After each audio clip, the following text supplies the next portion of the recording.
Well, these are the snow-covered slopes of Planai. We're about 6,000 feet up amongst the peaks, overlooking the resort of Schladming in Austria. It's about an hour's drive from the city of Salzburg. And I can promise you that before the end of this programme, we'll be sampling all they have to offer in this region called Styria. A region which isn't very well known as far as British skiers are concerned, though several holiday companies are now offering package deals here.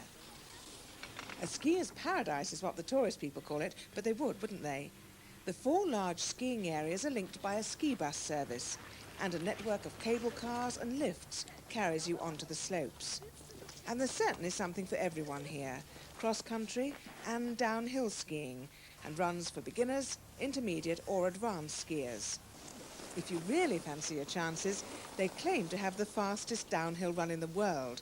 It was certainly good enough for the 1982 World Championships. In common with many other low-lying resorts, Schladming was anxious about snow conditions until very recently.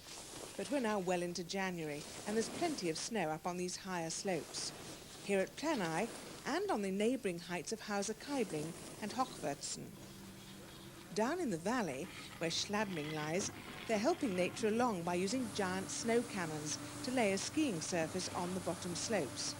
But as January comes to an end, nature isn't likely to need any help. The resort enjoys ideal conditions. The valley runs approximately due east to west, so there are plenty of sunshine hours. The snow on the north-facing slopes remains firm and in good condition. Several British holiday companies feature Schladming in their winter sports brochures.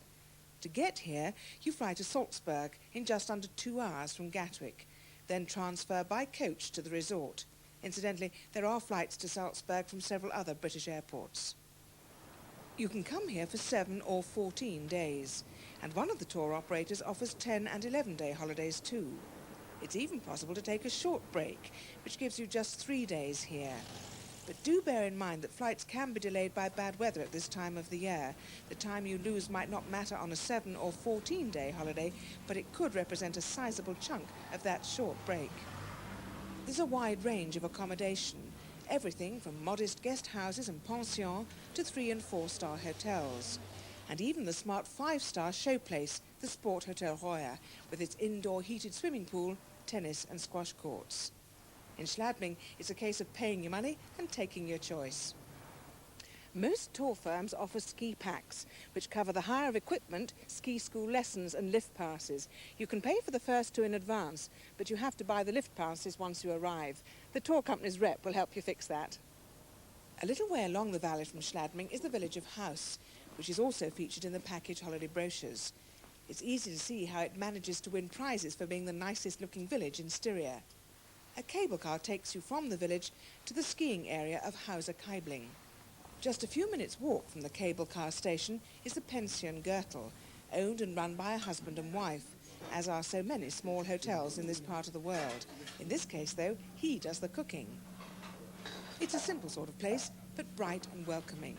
The twin-bedded rooms have their own bathrooms or showers. Several rooms are large enough to take a 3rd bed. Right, I'm on my skis at last, but none of this fancy downhill stuff for me. I'm sticking to Langlauf or cross-country skiing, like I did in Switzerland last year. But this time I'm trying to stay upright. They take Langlauf very seriously at Schladming. Experts and enthusiasts come from all over the world to train here because, believe it or not, the snows remain throughout the year in this glacier bowl at Ramsau, just across the valley. As snow conditions improve, they've cut Langlauf tracks across the meadows at lower levels.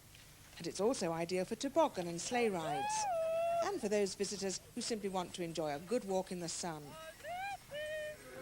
But skiing isn't all hard work and effort. Once a week down at the Valschenka, they have a lot of fun presenting medals to people who've been good at it, or even fairly good.